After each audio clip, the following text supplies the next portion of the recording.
There's this quiet, powerful force that shapes pretty much every decision we make, every risk we take, and every relationship we build.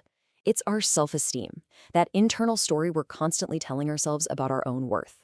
And that story, well, it can either become a trap, this negative loop we feel like we can't escape, or it can be the engine that really propels us forward. So let's just dive right in with a simple, direct question. When you really think about it, what is the honest, unfiltered opinion you have of yourself? That private answer, the one you might not even say out loud, that's where our journey begins today. Okay, so we throw this term self-esteem around all the time, right? But what does it actually mean? To really get a handle on how to build it, we first need to get on the same page about what it is we're even talking about. Our source material from McGill University defines it like this. And I love this because it's not just about, liking yourself. It's so much deeper. It's your core belief in your own ability to handle life's challenges, to find happiness, and to succeed on your own terms. It's basically your personal success strategy. And you can see right here how this one core opinion creates two completely different ways of moving through the world. On one side, healthy self-esteem, it fuels independence, optimism, a willingness to take good risks. But on the other side, low self-esteem, well, that creates a life that's often driven by this constant need for approval and this sort of background hum of anxiety. Now, if you found yourself relating a little more to that second column, let's explore why. And this is so important to hear. This is not a personal failing. It's usually a pattern, a cycle that we get trapped in. It's absolutely vital to understand this. Low self-esteem doesn't just pop up out of nowhere. As our source material from the NHS makes really clear, it's almost always a logical, totally understandable reaction to things we've been through in the past, especially in our early years. So, these past experiences can form what psychologists call central beliefs.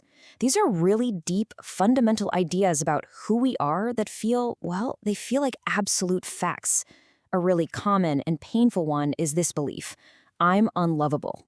And here's another one you might recognize: I'm not good enough.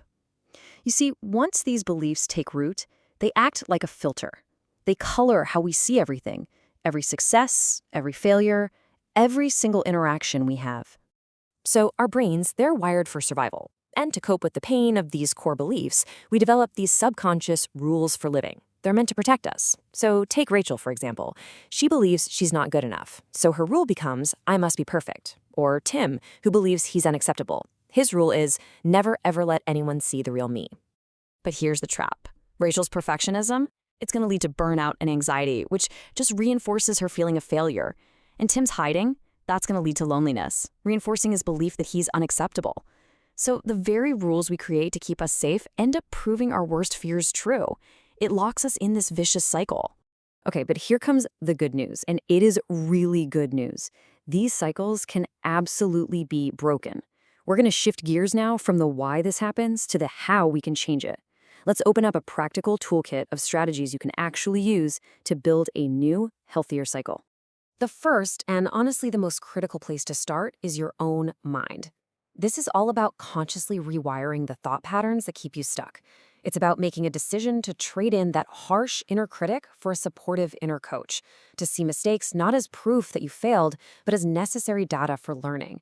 And it's about getting out of the game of measuring your life against someone else's highlight reel. And at the absolute heart of this mindset shift is one single, really powerful concept: acceptance. Look, it's not about ignoring your flaws. It's about acknowledging the whole picture, your strengths, your weaknesses, all your quirks, and deciding that you are worthy of love and respect anyway. That right there, that's the true foundation for change.